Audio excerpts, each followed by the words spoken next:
Okay, these are your instructions for the last week of the semester. It's an odd week. It's open. It's open for inspection right now. This is Wednesday, December 8th, but there's one assignment left. That's to take the final exam. That will open at a minute past midnight. Tomorrow, that's Thursday, December 9th, and it will remain open until a minute before midnight on Tuesday, December 14th. That means it's open for 6 days. Okay, the instructions or the announcements for the week of December 13th, we'll call this the week of December 13th, even though that's not where we are yet. I've told you a lot of stuff about the exam. What I'll tell you at this point, which is also in the instructions, but sometimes you just can't tell anybody something enough times for it to get across. It's 100 4-option multiple choice questions. All the multiple choice questions I've thrown at you thus far have been 3-option. This time it's 4. That reduces the odds of your being the proverbial blind hog finding the acorn. Okay? The questions are apportioned, they're divided up among the units, including the last one, the Civil War era unit, pretty evenly. And they do appear on the final exam in approximate chronological order, which is good because you can derive some context clues. Okay? You must not use any notes, worksheets, supplement anything. By the way, the final exam is based on the supplements, just like the regular exams were. Okay? To prepare, I posted, I think in this week's module, the December 13th module, the final exam review topics list. You would take that to the supplements and try to make up for what you might have missed. In fact, we've had a final exam review session that began on Monday, August 23rd. But you got a little bit of time left. You would take the review topics list to the supplements and do the best you can with it. There is a very high correlation between the topics on the list and the questions on the exam. Okay? All right. You're going to have an hour and 50 minutes. That's 110 minutes. From the time you click start, you got an hour and 50 minutes to get done with it, because that's how long you would have in a face-to-face class in a classroom. All right? Now, if we were doing this in a classroom, and you got there late or just couldn't finish it in that length of time, I would have an option. What I would do for people in that instance was take up their exam, and when I was ready to leave the room, wouldn't be long, we would march like second graders to the lunchroom, to maybe the Academic Resource Center, and you would finish it there under their supervision. I don't have that option this time, so when the clock runs out, the game's over. Better or worse, so don't dawdle. If you wait until the last minute to start, like if you had less than an hour and 50 minutes until stroke of midnight next Tuesday night, then you don't have an hour and 50 minutes. So make sure you've got enough time to finish the thing or to have the full amount. If you do wait till the last minute, you're placing a bet that you could lose. You're placing a bet the electricity won't go off or smoke won't come out of your laptop or something like that. So if you get in trouble, I don't have a fallback position on this. I don't. So there's not like more time when you can do it.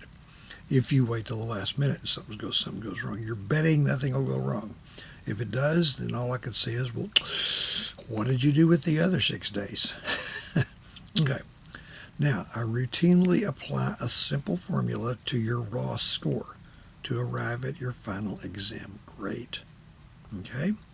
I've never disclosed what that is. It's not real complicated. All you really need to know about it is that you're happy about it. But I'd say don't take anything for granted on that. Okay? Since the final exam is 25% of the final grade, it would take a 4-point difference between the average you have going into the final and your final exam grade to move that average by 1 point. I give an example of that in this week's announcements. I think we're about done with this all the way around. So I wanted to say a few things right here. I am probably signing off not just this semester, but my entire quite lengthy teaching career.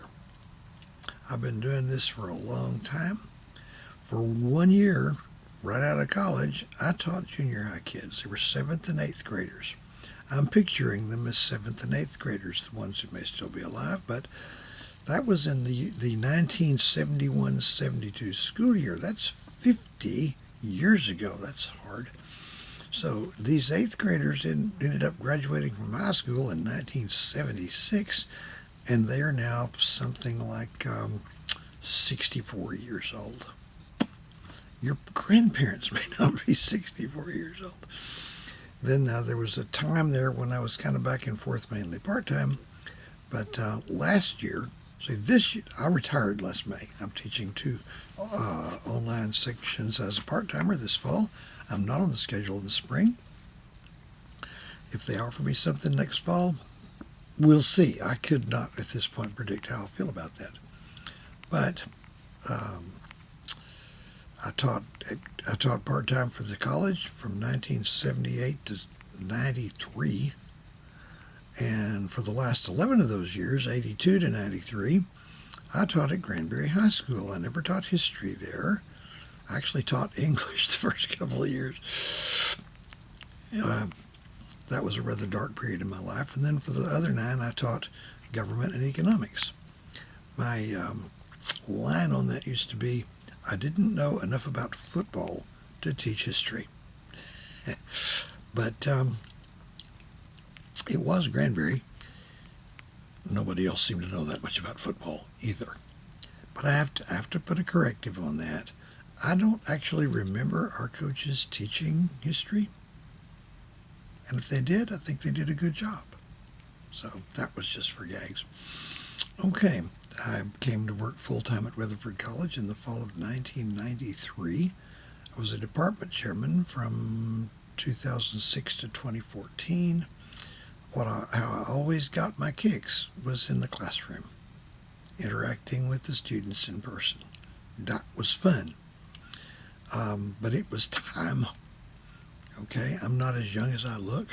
I couldn't necessarily guarantee to be up to slobbering every time the bell rings anymore, or making it to an early morning class, or lecturing with a mask on.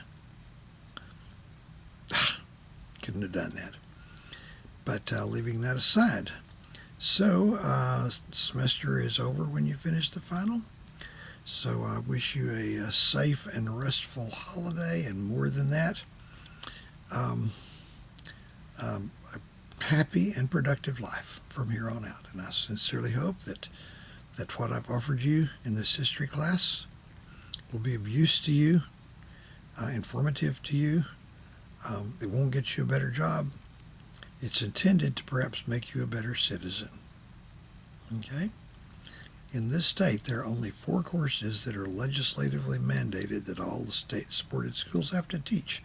Those are 6 hours of history, American history, and 6 hours of government.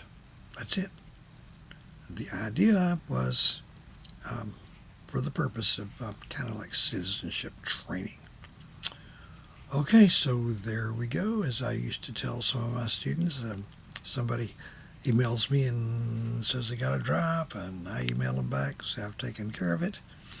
Have yourself a peppermint mocha and be glad you're a Texan. That's an old cigar commercial. So here it is, signing off. Live long and prosper.